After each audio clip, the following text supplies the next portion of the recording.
welcome to the National Press Club and to another edition of the Kalb Report, a public policy forum co-sponsored by the George Washington University, the National Press Club, and the Shorenstein Center on the Press, Politics, and Public Policy at Harvard's Kennedy School of Government. I'm Marvin Kalb, a senior fellow at the Shorenstein Center. Our subject, a post-election analysis, values, religion, politics, and the media. Our program is being carried live by C-SPAN and by XM satellite radio across the nation, and by 630 WMAL radio and by PBS Channel 32 here in Washington. It is underwritten by a grant from the Ethics and Excellence in Journalism Foundation. It is now conventional wisdom, raised and seemingly debunked at the same time, that moral values, more than terrorism, more than the war in Iraq, more than the economy, was the one issue that mattered most to the people voting for president. 22% apparently felt that way. Overnight, people responded, wow, that's interesting, I didn't know that. David Broder, the political columnist for the Washington Post, widened the lens a bit and said that throughout the coverage of this entire campaign, the media had underestimated the importance of religion, in his view, as a factor in voting patterns and behavior. The fact is, religion has always been important in American life from the very beginning of the Republic. Freedom of religion is in the First Amendment to the U.S. Constitution. We pledge allegiance under God. The questions raised in the early analysis of this election are, how do we define moral values? What's the link, if any, to religion? And what role did this combination of moral values and religion actually play in the election? And if it did play a role, what was it? I've assembled a substantial panel to address these questions, and starting to my left, David Winston, one of the two pollsters on this panel. He is president of the Winston Group. He polls regularly for congressional Republicans, but he's also worked for the Republican National Committee. He's an author, a columnist, and a lecturer at a number of universities. To my right, Jeff Greenfield, who is CNN's senior political analyst. He joined CNN in 1998 after having worked for ABC News for 14 years. He is a columnist for Time magazine and has authored or co-authored 9 books and won many journalism awards. Again, to my left, Adam Nagorny, who is the chief political correspondent of the New York Times.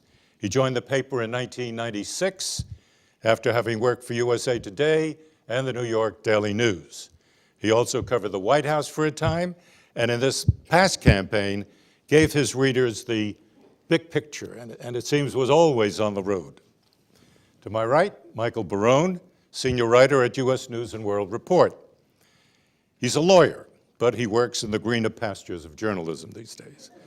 Barone has also worked in polling, but he brings to our panel an encyclopedic knowledge of American politics.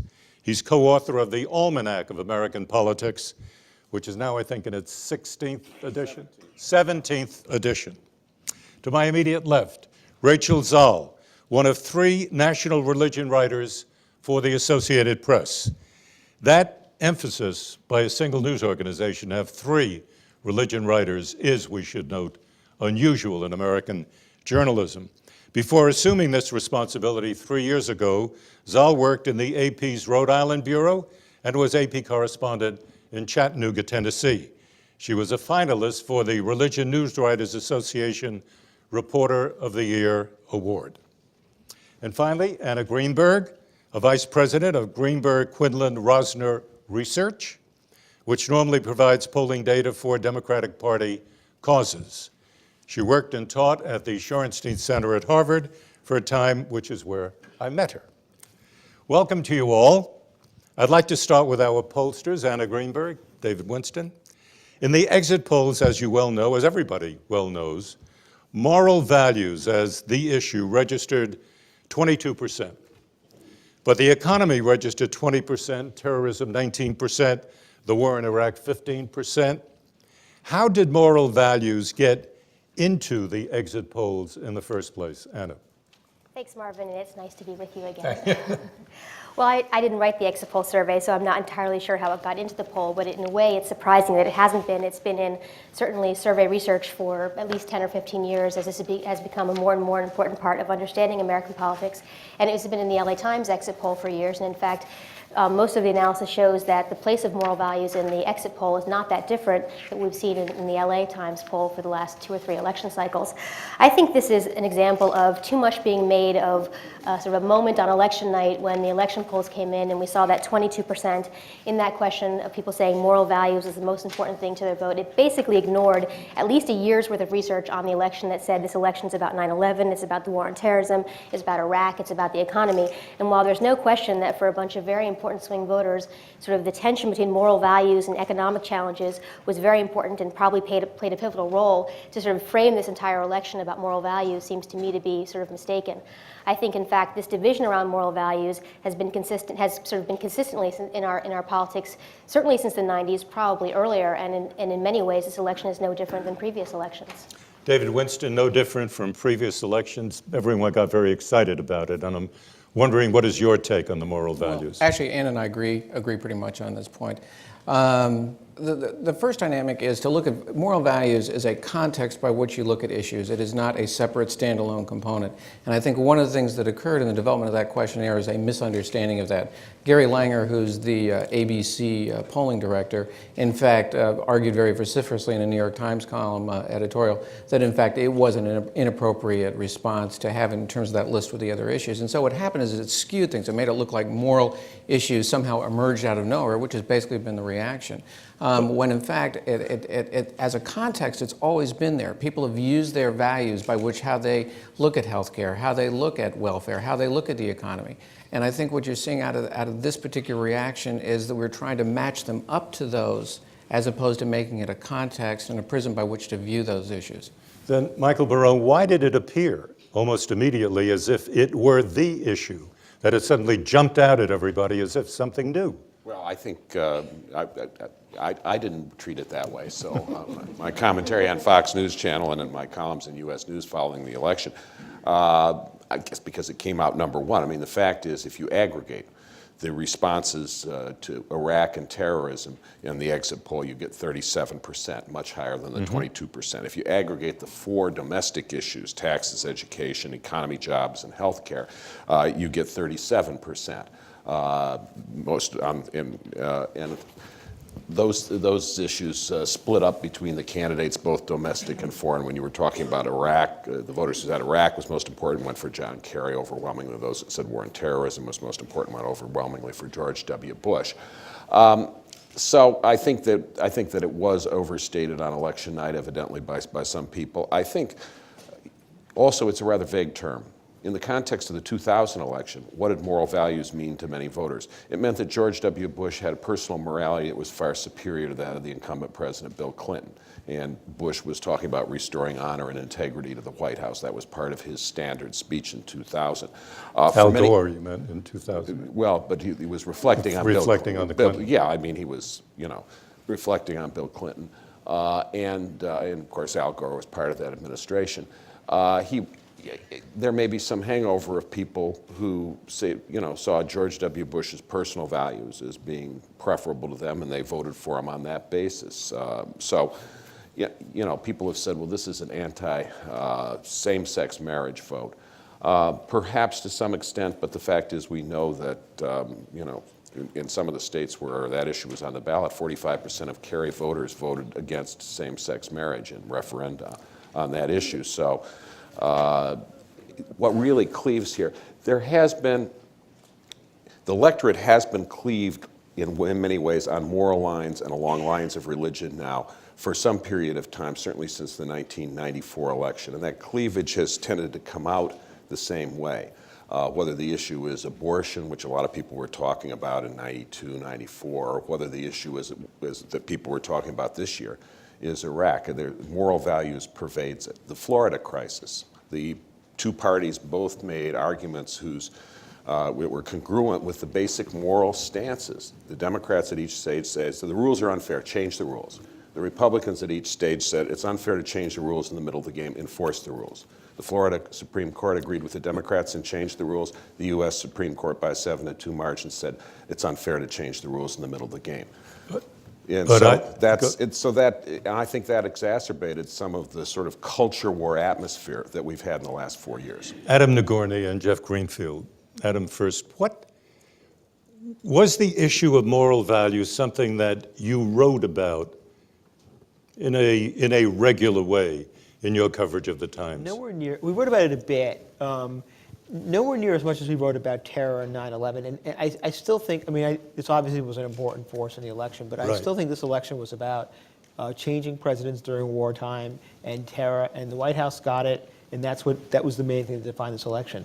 Were you surprised when the issue of moral values came up, of that 22%? I was surprised by the way it was reported and By the way it was reported. interpreted. Yeah. No, I wasn't. The fact of the matter is, it depends what you mean by moral values. And I think that for most people, and that's the problem with this question, I believe, I'm not a pollster, but it might have meant gay marriage. It might have meant late-term abortion. It might have meant Janet Jackson and the whatever you want to call it. Right.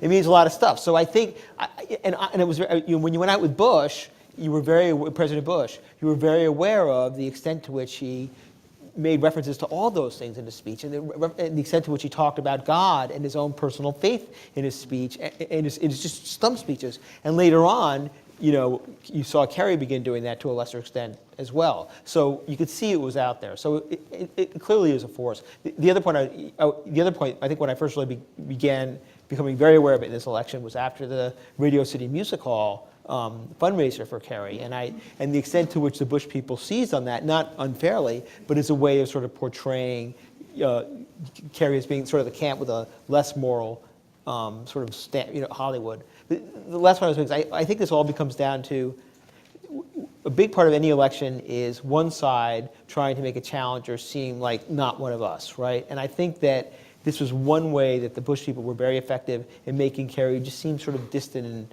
and alien. Jeff, this is all making a great deal of sense now. But immediately after the election, and for a period of almost the first week, we heard an enormous amount about moral values as if it were something new that journalists were suddenly discovering. I think the fact that it came out in a poll and it was a number gobsmacked a lot of people. Numbers are the crack cocaine of political journalists. They see it. That's what happened with the exit polls at 1 o'clock in the afternoon. The numbers came out. Everybody said these numbers are crazy, and then everybody yelled at everybody else, look at these numbers, because it's a number. It's one of the fatal flaws of what we do. But I think there are two things that are worth mentioning. One is there were, and I think this has been true for a while, particularly with respect to President Bush, you would go out and you would hear a number of people say that they are voting for him because he is a man of moral values or moral clarity, or that he was sent on a mission, or that this was a purpose-driven presidency, that somehow it was providential that he was there. You did hear that, and you didn't even hear that in past elections nearly as much. There's another point I think worth mentioning here. In March, when I went to see the Bush people right after Kerry was nominated, they were very clear about the strategy, which was to put Kerry outside the mainstream on a couple of fundamental moral issues or values issues. And what they said, and they executed this quite well, was we are not running an anti-abortion campaign. We are saying that John Kerry will not oppose partial birth abortion, which is, I think, about 2/3 of the country are with them on that.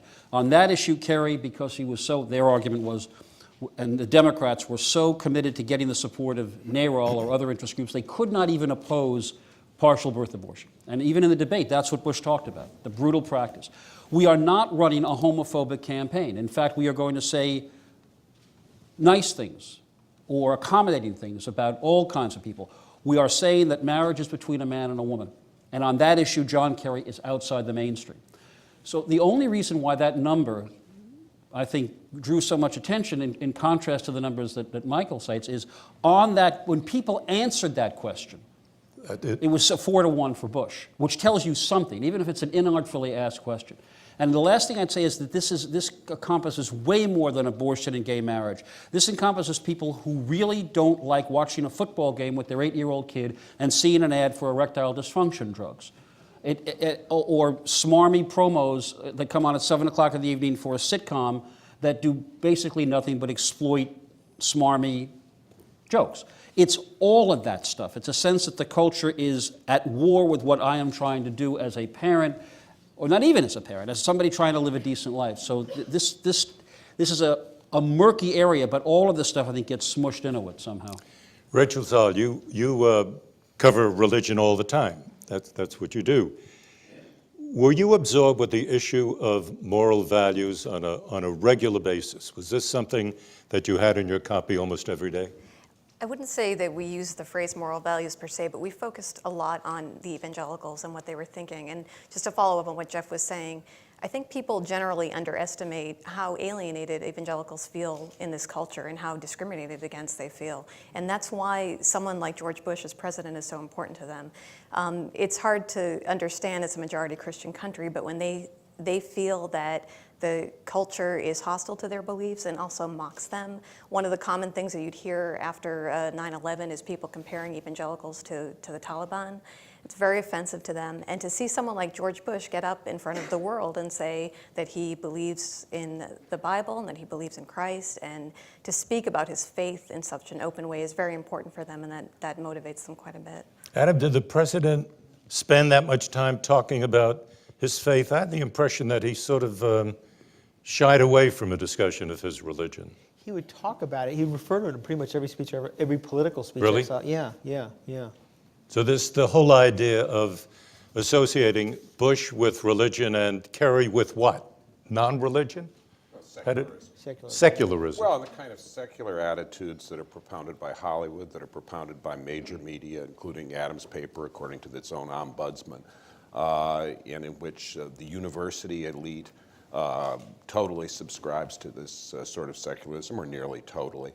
So you have a lot of people who are being told by people who hold themselves up as intellectual paragons that these people are really barbarians, that they're Taliban, that they are crude and stupid. See the post-election comments of the novelist Jane Smiley, that they are ignorant and stupid and vicious. And they're being told that by very large parts of the culture. Who would From they really- Hollywood to the universities, absolutely. I actually think the Democrats are in fact, and progressives are actually quite timid about taking on the religious conservatism and extremism, especially of the Christian right. I actually, there are probably some people on the far left who make those kind of critiques, but I don't think it's actually part of the mainstream.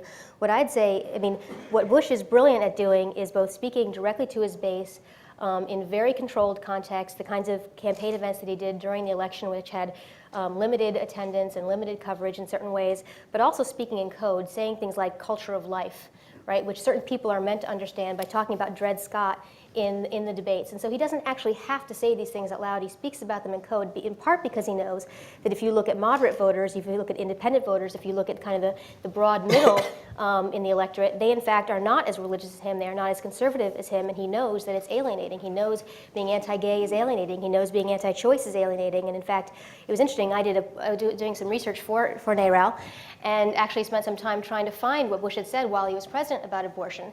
And it turns out between the election and when he signed the late-term abortion legislation, he actually hadn't said anything about abortion for about 2.5, 3 years, because he knows it's alienating. So he's very effective at speaking in code, speaking to his base. He doesn't have to come out and say, I'm religious, these are my beliefs. Choice is also code for appealing to a different set of voters, which Democrats and liberals in the media have been very effective in using, and it's a way to avoid the A word, abortion. There's an interesting point about this, that in Bush's inaugural, there were frequent, written by Michael Gerson, a brilliant speechwriter who was also born again. There's a lot of language in there that is biblically referenced.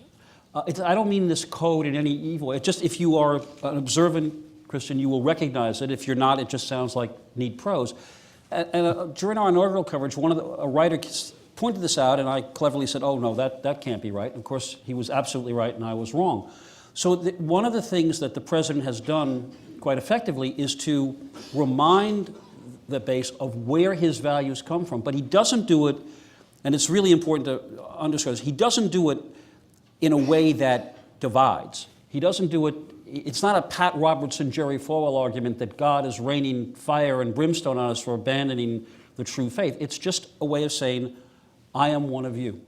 David Winston, when Republicans plan a campaign and they sit down with people like you to do so on polling, these phrases that Jeff has been using, Michael, Anna, is this the result of a clear calculation? If we say this, we're going to get X number of votes. We play to that market by using this language. Is it that way? No, I'm sure our pollsters would like to think they can be that precise, but truth be told, candidates aren't going to be like that because candidates are going to say what they feel they want to say. And ultimately, people may offer suggestions, but so the president said what he felt, and he managed to have a style of language that, in fact, as Anna sort of laid out, connected very deeply with the evangelicals, but did not threaten the center. I mean, there are two things in terms of this election that I think they're really critical that this whole discussion has missed. First off, how much larger was the evangelical vote? Well, if you take a look at the amount of people who said that they attend church once a week or more, 42% of this electorate in this last election said that they did that. That was exactly the same as it was in 2000. There was no increase. Overall, the amount of people who turned out increased, and so you saw an increase with them as well as everybody else. But where this election was, and this is the hidden story, was Bush won this in the middle. He won it amongst seniors. He lost him by 3 points, won him by 5 points this time. Won him amongst Catholics, lost him 3 points last time, won him by 5 points this time. Won him with middle-class voters. Last time, he won him by 5 points as opposed to 13. And one of the key things that's coming out of this that nobody's talked about is this huge jump amongst Hispanics. Bush went from 35 to 44%. And I'll tell you, one of the messages that you're going to start hearing from Republicans is that the expectation of trying to split the Hispanic vote in the next election. So the point is, this was an election fundamentally won in the center where we needed the evangelicals as part of our base, as the Democrats needed certain groups in their base. But ultimately, we won it in the middle. But are you saying that it was not through the use of this language and these code words that the appeal was made to the evangelicals? I think George Bush talked to the evangelicals in the way he always has. It appealed to them, but it was also done in such a way that the middle was just simply not threatened. They were comfortable with him. Rachel? I also think beyond code words, there were actually a lot of policies that he put in place that met the evangelicals' demands. Demands is the wrong word, but what their desires were. And it goes beyond the faith-based initiative. For example, the Bush administration has been very active in brokering peace in the Sudan. That's an incredibly important issue to evangelicals who are involved in something called the Religious Freedom Movement. And that churches around the country raise money for that movement, and it's very important to them. Also, AIDS in Africa was something that was inspired partly by evangelicals who wanted churches to get involved. They wanted President Bush to get involved. Adam, how does one party sort of take control of an issue that seems to be open to both parties, that seems to be open to everybody? How does one party end up managing to control it? Generally, because it's a better run campaign. I mean, I think. No, I mean, seriously, how? I'm being serious. I mean, the fact of the matter is, I think the Bush. Explain what you mean. Well, I think the Bush people did a very good job of. But there's a famous Karl Rove quote where he says, "What's ours is ours, and what yours we'll talk about." And that's what this election was really about. And that David's point about these Hispanic voters, key example of that. They saw issues, they saw groups that they wanted to go after, and they just sort of seized them. What is the equivalent of what Kerry? What's the other side of that coin? Like, what is the equivalent of some issue that Kerry sort of like seized and identified himself with? I don't think there is one. So are you saying, all of you, that moral values and the issues of morality, religion, are not really that important? No, I'm just trying to keep them in perspective here. I mean, I think there was this classic press thing, and I actually want to go back, and I probably wrote it too, I hope not.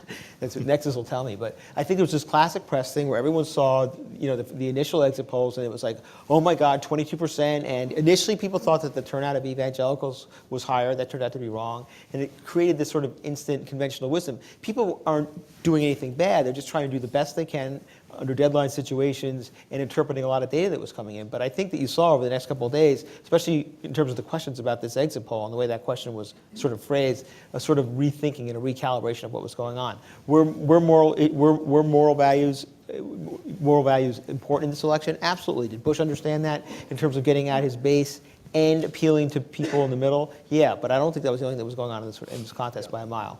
Michael? I would take a little issue with David, or at least put this in a different perspective.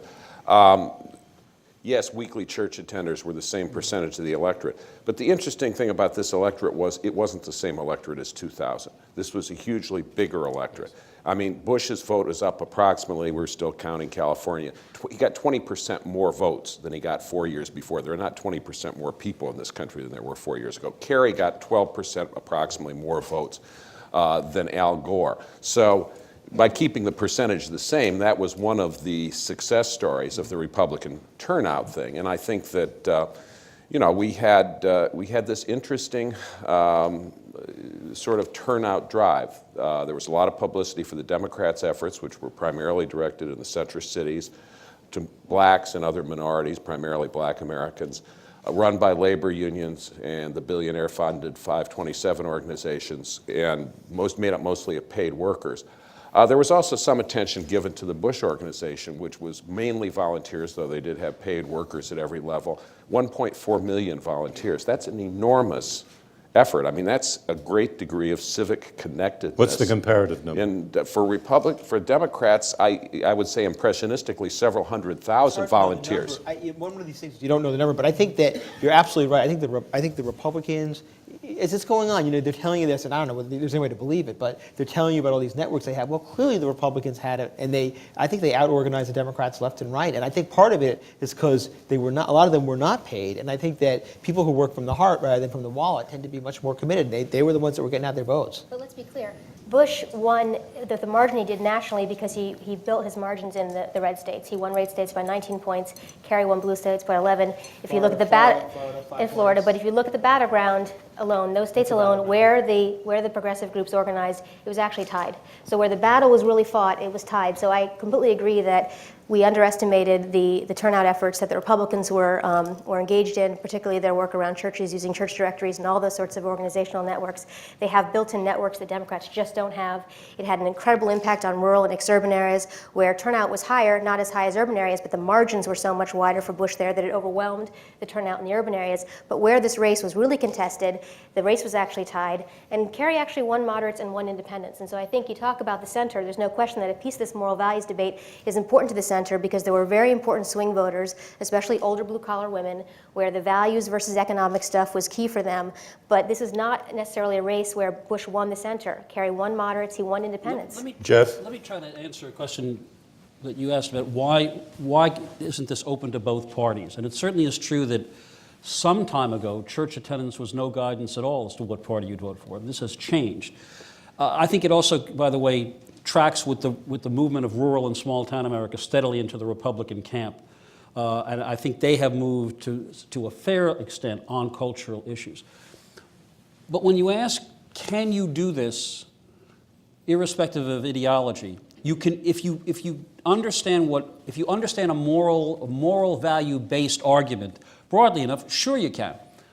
It doesn't have to be about gay marriage and abortion. That will be important to some people. And I was remembering something that Robert Kennedy said almost 40 years ago. It was part of his set speech. I had nothing to do with it, in case you think I'm quoting myself.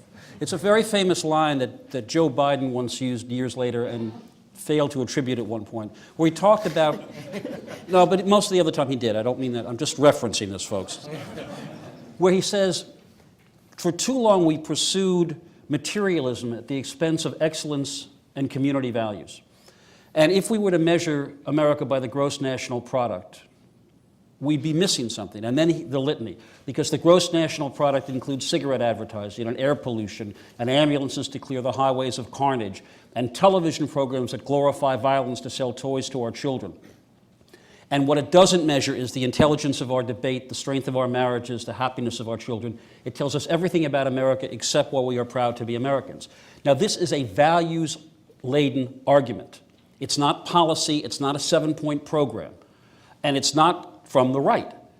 But it seems to me absolutely right to say that by and large, the Democrats don't know how to make arguments like this. It's a lot easier if you're arguing religion, I think, but it's what I think a lot of people felt most missing, not just from Kerry, by the way, but from Al Gore as well. Although Bill Clinton, I think, was Michael. able to Exactly use both right. religious language and to use these arguments. There's a tradition on the political left of, or there's a religious left tradition. People like Jim Wallace in the who's a liberal guy and a preacher, a clergyman and so forth. And you have this within the Catholic Church as well. But we've heard more from secular Democrats We shall than we have overcome for is not a policy. this. We shall overcome is a hymn, right? Right. It's not a 5-point program on how to enact civil rights. But it connotes something. Yes, it's a Civil values ri- agreement. And the civil rights movement, without religious involvement, would not have amounted not- to very much. But Marvin, if I may, I want to get to David? I want to go back to the concept that values are a perspective. I mean, they're the context by which people look at an issue. So, for example, let me give you two dynamics, and then when you're looking at, for example, the issue of abortion, someone with liberal morals is going to have a fundamentally different view than someone with conservative morals. Same thing in terms of the issue of welfare. The thing about this country, and this is where I think the Democrats fell down, is ultimately this is a center-right country. You were having values laid out by a left-of-center or left-oriented person versus an individual, Bush, who had a right-center or more toward the right view of the country. The fact is, his values were going to more naturally connect, and therefore his perception of the issues were more likely to be in touch with where the American people were until the Democrats sort of figured that. And that goes back to what When did the Michael was country- saying about in terms of Clinton. Clinton connected where Kerry couldn't. But David, when did the country become a center-right country? Probably it began to evolve in the late 60s that basically got solidified with Reagan's election in 80.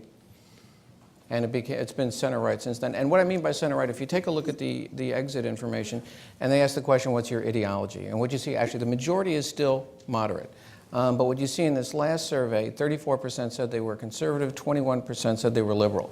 In 2000, that number, by the way, was 29 to 21, only an 8-point margin. So you're beginning to see Bush not merely gaining a majority, but also creating a much more center-right country than existed before that the Democrats missed. Rachel? I also think that when Kerry tried to speak that language of moral values, that people didn't believe him necessarily. And part of the problem was his explanation of his own beliefs within the Catholic Church. He said he was personally opposed to abortion, but he didn't want that to necessarily define his policy. And I think that the message that got telegraphed to voters was that he had morals, but he didn't apply them in his daily life.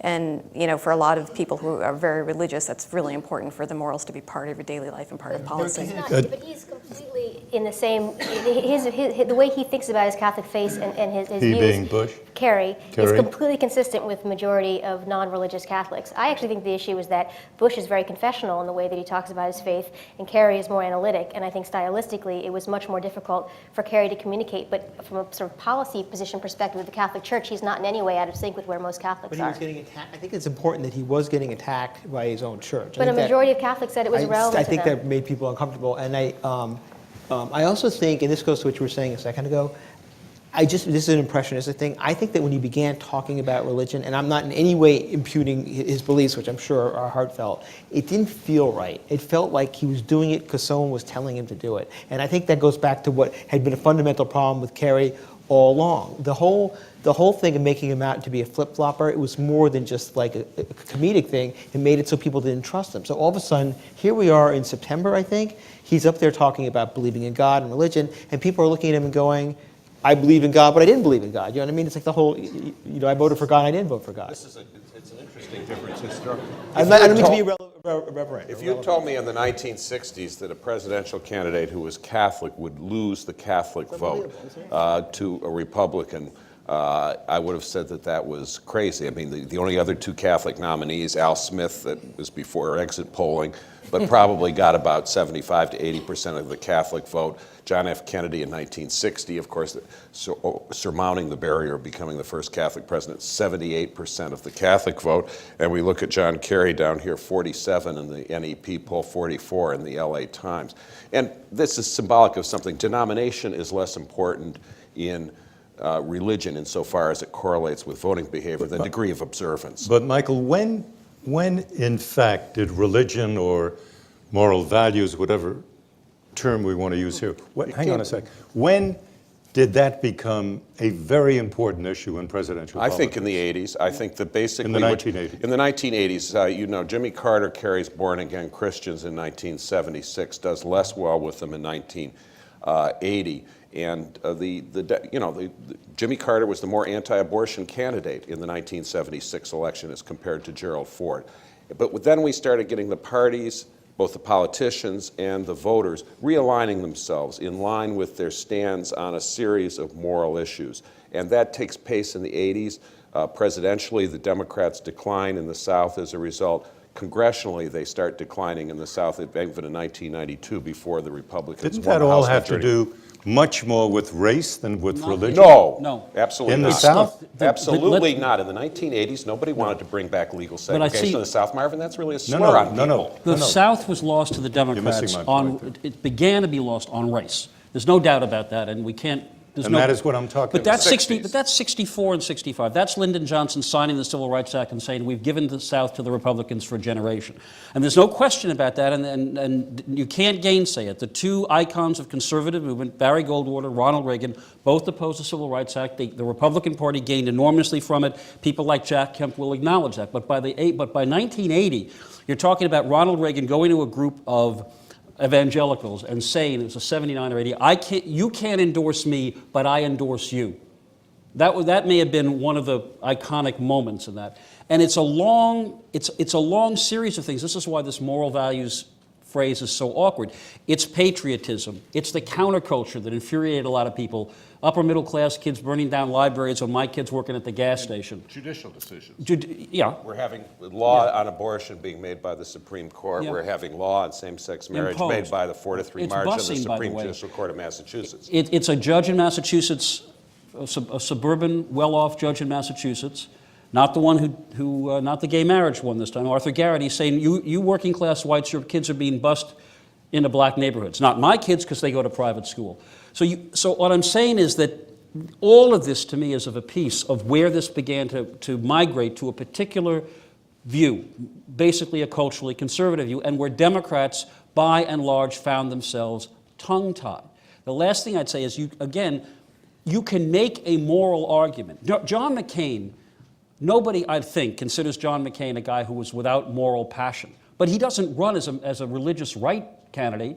His passion is about the unfairness of campaign finance, whether you agree with him or not. Yeah. He carries a sense of passion. Some people might even call it a temper, which, by the way, is not a bad sign of passion.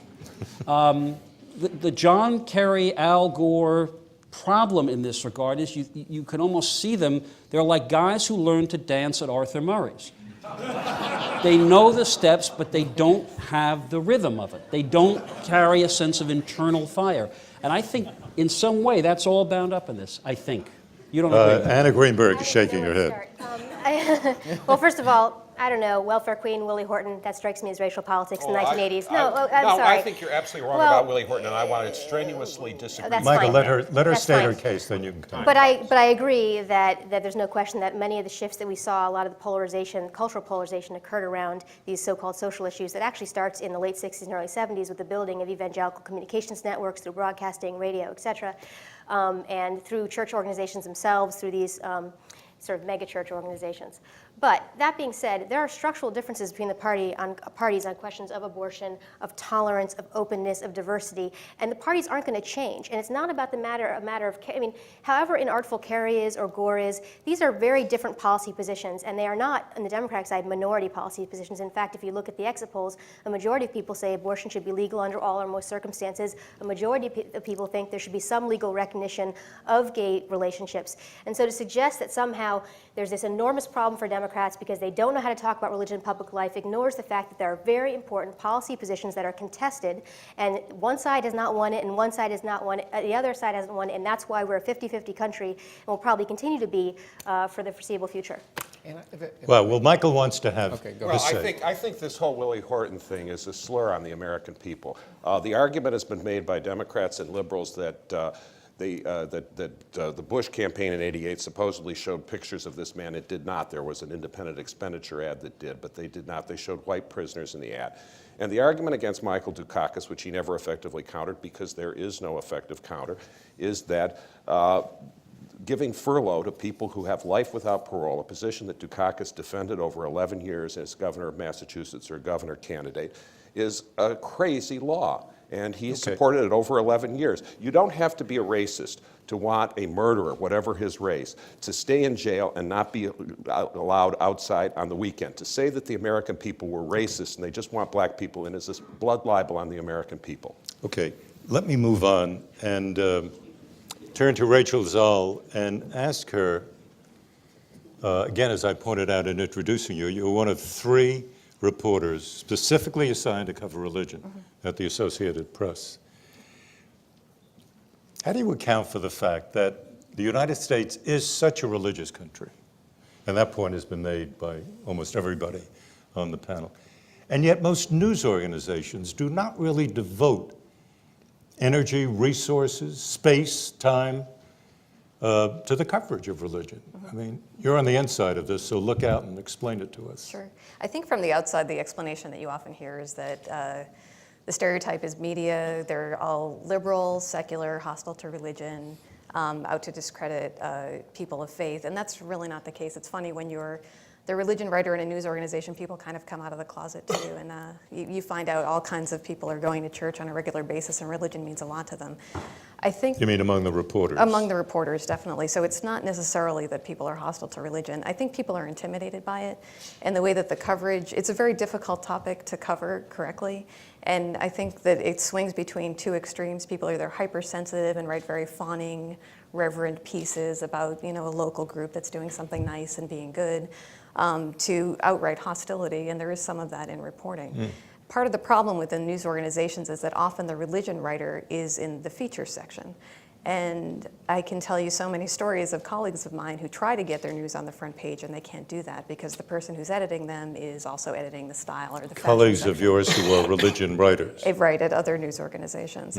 There are a lot of religion writers in the country. Religion News Writers Association estimates there's about 500, but they're not all full-time. Often what you'll find is the religion writer is also the Sunday night editor or the someone who has to cover spot news occasionally. And because of that, it doesn't get a lot of coverage. There are spikes in popularity of the beat, and I think we're going through one right now.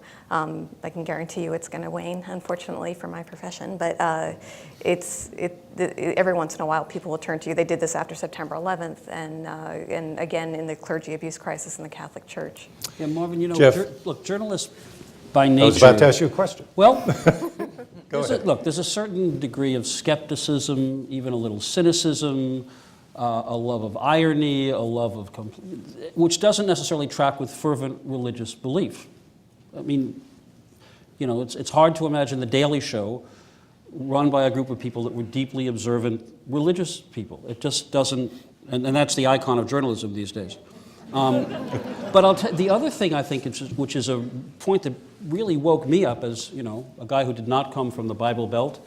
The Upper West Side of Manhattan is not a red state area exactly. When you talked about the 3 religion reporters, I figured that was Reform, Orthodox, and Conservative. But I went down to the Southern Baptist Convention 20 years ago to cover it. It was in the middle of one of their big fights between the inerrancy and the so-called moderates.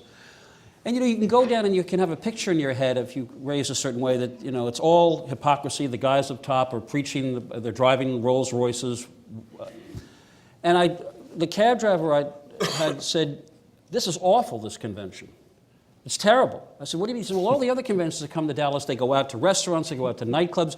These people, they sleep in their vans, they bring their own food, they're deep, they're here to be part of the convention." And I'm thinking, in other words, they mean it. And I remember, taking that news back to ABC, back in the blue state area, and being greeted as like an anthropologist who just discovered a cargo plane. Although Adam. Rachel is right, there are more religious people in newsrooms than Republicans. Yeah. No, I think that's right. Adam, why do you think that religion, so important to the American people, is not so important to the editor that he or she won't sort of routinely put that stuff on the front page, move it up? Just speaking for our paper, I think that we do. I'm not sure for other papers, but I think we do give religion a lot. Well, but if the New York Times doesn't do something, nobody is going to do it. So what about, you also work for USA Today. You also worked for the New York Daily News. On those two papers, did you have religion reporters? The Daily News certainly did. Where was the story? I can't remember the guy's name. It was Bill Bell. He was around forever. At the Daily News, that was a big Catholic paper for a long time. So that's, you know. The USA Today, I don't recall there being a religion. The largest circulation newspaper in the country. Yeah, but the Dallas Morning News runs a series of stories on sermons every week. On the In front Dallas- page? Not on the front page, but there's a regular section where they report I know, there's a the section in contents the of Washington sermons. Post also. It's way in the back somewhere. Right. Right? Now, shouldn't religion be, Michael, shouldn't it be a major beat in American journalism? Yeah, I think it is hard to cover in a sense. I mean, we're Yeah, but used lots to- of things are hard to cover. You should cover. No, I think it- Economics is harder to cover. I think it should be a major beat. I think that, you know, some people, the historian Robert Fogel, I think, thinks we're in the middle of a fourth reawakening or great revival. You know, it's a movement that proceeds slowly. It takes some years to build a megachurch and to assemble a congregation. And why do they do this? I mean, one of the motifs of American history over the years is that the churches which tend to grow in our free marketplace of religious ideas are those which make demands on people, which are stringent. The narrative line, on the other hand, among the more progressive, left-minded people is we're moving from belief to skepticism. That's part of modernity. That's where all sensible societies go. And some societies have gone in that direction. Obviously, Western Europe, churches are used primarily for concerts and musical chamber music and so forth. But in this country, we seem to have these waves of more rigorous and demanding churches and religious beliefs come upon us. I'm not sure I would know exactly how to cover that. But I think, yeah, Ask sure we Rachel, could she'll do tell a, you. sure we could do a better job of it. And it's Does something we U.S. could- News and World Report have religion reporters? We have people that cover religion. Yeah. No, but religion reporters specializing just in religion. No, I don't think we have somebody What specializing do you just in mean? What do religion. you mean by covering? Let me ask you. What, I- what do you mean? I mean, do you mean like covering the scandal? I asked Rachel Zoll. She is one of three at the AP who Okay. does it on a daily basis. I mean, now you can It cover means the if you're a political- diplomatic I'm sorry. correspondent, you Right. cover diplomacy. Right. You don't cover economics. You're a religion reporter, you cover religion. You know what the story is. That's the amazing thing. You're all kind of wondering, what is this religion No, we've but got? Marvin, I think there are two different. Fire away. There are, religion What is gets this odd and mysterious thing? religion gets covered a lot. It's just that what gets covered, as is true in other areas, are conflicts. Will the Episcopalian Church deal with a gay bishop? Certainly, the Catholic Church's dilemmas were covered at great length. I'm not sure we'd call that religious coverage, but it was certainly coverage of a religion. Maybe that's Isn't that religion in a way? That's my point. Isn't that religion? I mean, you cover conflict and change, right? I mean, that's my question. David, But I'm going to suggest that religion is sort of the tip of the iceberg for the disconnect that's occurring that we're seeing. And I'll go back to, I was watching MSNBC last weekend, and Chris Matthews was on. And Chris Matthews was clearly sort of railing. He didn't expect this outcome. And he finally said, you know, we just don't get these red states. He said, maybe what we ought to do here is sort of treat red states like countries and send foreign correspondents into them to better understand them. That's the cultural difference. I mean, I would suggest the difference here isn't religion versus non-religion. It's cosmopolitan urban liberals versus sort of right-center, sort of midland America. And that's the conflict. What I think you're seeing is the tip of the iceberg at this point may be religion, but it's a much broader and deeper set of issues that, in fact, set the two off against each I think other. that's right. And if you look at patterns of church attendance over the past 25 years, they've actually been on the decline and then stabilized. There hasn't been an upswing. There hasn't necessarily been a religious revival. It's actually pretty stable, and I actually would think it is the manifestation of the social issues attached to particular religious worldviews and how that's become part of our politics that has led to more attention to religion in politics. But there's actually been relatively little change in the overall levels of religious attachment in this country. Well, hasn't there been, though, an increase in evangelical religion and a decrease in membership in what we call mainline Protestantism? Yes. Is that, am I That's accurate? That's right, and an increase in Is the that percentage of correct? people who call themselves none or secular. Yes, an increasing number Right. of open seculars. Yeah, when I grew up in the 1950s, Right. it was unusual. I mean, my parents were atheists, and it was unusual. It was sort of, ooh. You know. And by the way, have you noticed that the president goes out of his way to say, he'll make a point about people of all faiths, and then he will say often, and people of no faith. he does. So it's one of the things now you can you can be cynical and say it's calculated to separate him from the more firebrand types, but he's very clear about saying you don't have to believe in God to be a good American. That may also be because when he was governor, he got into some trouble for suggesting that there was basically a one-lane road to heaven. But whatever it is, that goes back to the point I was making about what the campaign strategy was.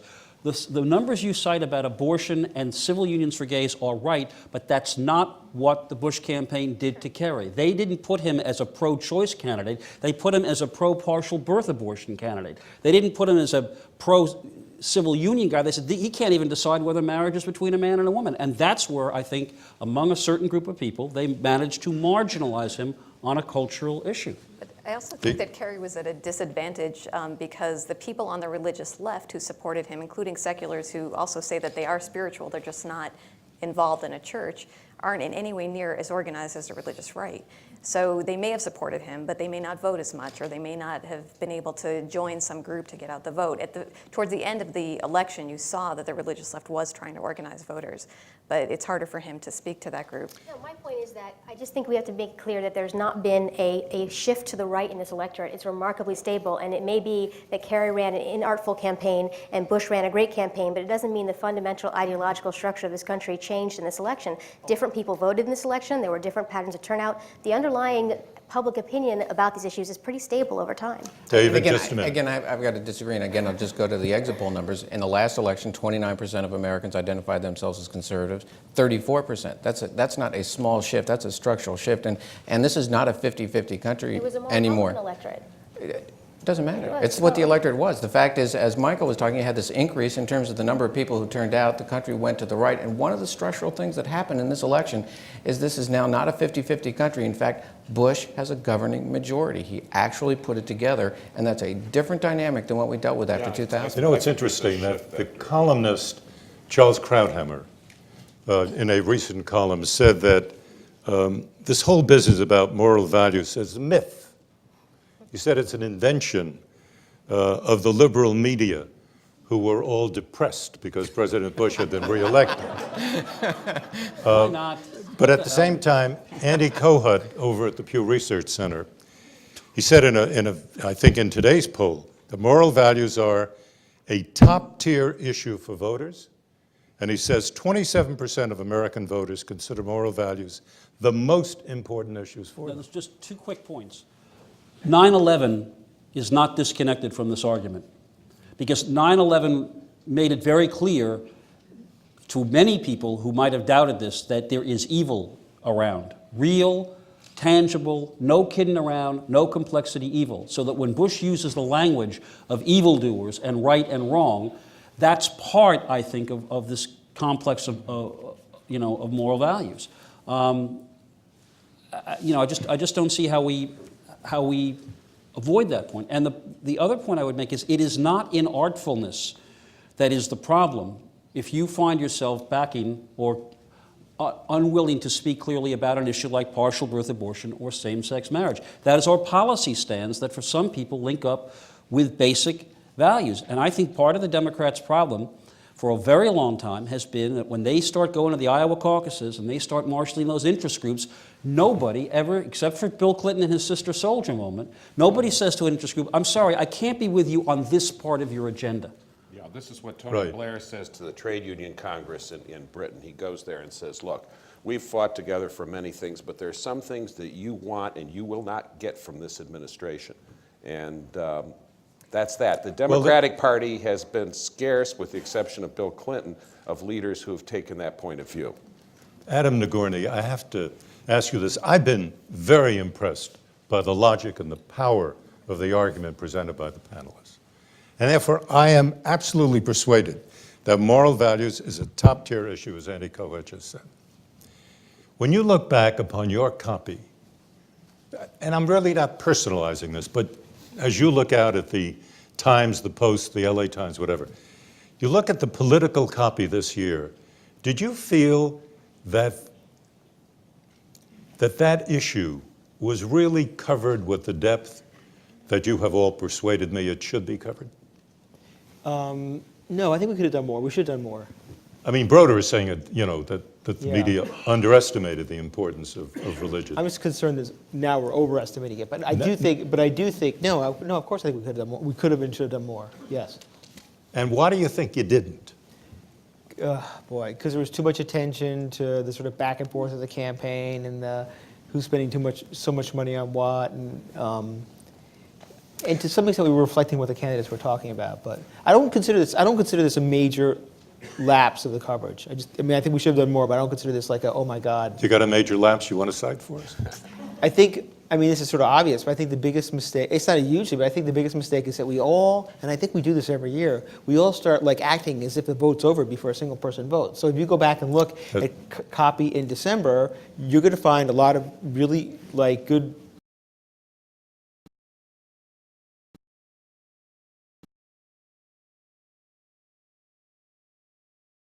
people look at Howard Dean and was like, whoosh. We've got about 3 minutes left, and I want to ask each of you sort of this large concluding question. What was the single most important lesson that you learned from this presidential campaign, starting with David Winston? The single most important lesson is that ultimately elections are won in the center. And in fact, what you saw this president do is create a dialogue in which he was able to get his base generated up and motivated and win the middle and make significant gains in the middle. Rachel? I guess what I would say is wish I had done better explaining a little bit more about these blocks of voters. We use the term evangelical as if it means a knee-jerk Republican response, someone who's absolutely going to vote for Bush, and it's not the case. There's a lot more diversity within each one of these religious groups, and I wish we'd cover them more in depth. And would you have the time, do you think, now to be able to do that? I hope so. You hope so? Anna Greenberg? I guess the biggest lesson for me would be that polls do a terrible job of measuring turnout. Turnout. Why? Because you have to make an assumption about who you think a voter is before you do your poll. Yeah. What do That's you it. In order to pull a sample to conduct a survey from, you have to make assumptions about who you think is going to vote in order to know who to talk to. And so if there are going to be changes in turnout, like we saw in this election, in particular the underestimation of turnout on the right, your poll's going to miss it. Michael? Yeah, Anna's absolutely right about that. The exit poll has a static turnout assumption built into it. So, you know, the turnout, polls can't predict turnout. They're just nature of the beast. I think that it's slightly more, that we do have a Republican majority in this country. It's based on protecting the country. It is not a big majority. It is not necessarily an irreversible one. Bill Clinton never got his party, or in the House races or the presidency, up to 50%. George Bush has. Jeff Greenfield. The basics matter, and it's probably a good idea as we get drenched in the poll numbers in the last few weeks. Go back and see what you thought back in November or December or January and February. You'll find that you probably were sharper then than you are in October and November as you get flummoxed by the latest numbers. I don't know what you mean. Explain that a little bit. I mean, it's fun. If I may quote a famous song, fundamental things apply. You go back and look at the campaign at the start, a 9/11 election, an election where the president has these strengths and these weaknesses. It played out pretty well. You know, that Iraq was going to be a big issue. It cost the president a lot because a lot of people thought he'd screwed it up. But the terror issue was a strong point because he had the country with him on that. John Kerry's weaknesses in December were the same weaknesses we saw in October, I think. No message, right? And that's what I mean. Is that not, have I not spoken with moral clarity, Mark? You guys, I want to thank all of you for coming tonight and for sharing this evening with us. I want to thank the Ethics and Excellence in Journalism Foundation for kindly underwriting the Kalb report. I want to thank our co-sponsors, the George Washington University, the National Press Club, and the Shorenstein Center on Press Politics and Public Policy at Harvard's Kennedy School of Government. I want to thank C-SPAN, XM Satellite Radio, WMAL Radio, PBS Channel 32 here in Washington. And I want to thank our super panel for taking on and illuminating a tough subject. I'm Marvin Kalb. Good night and good luck. Thank you all. Thank you.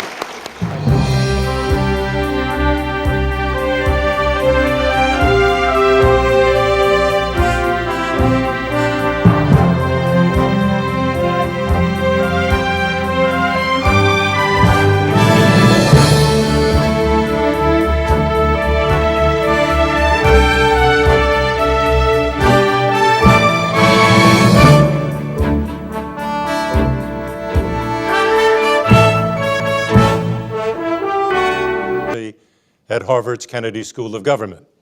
I'm Marvin Kalb.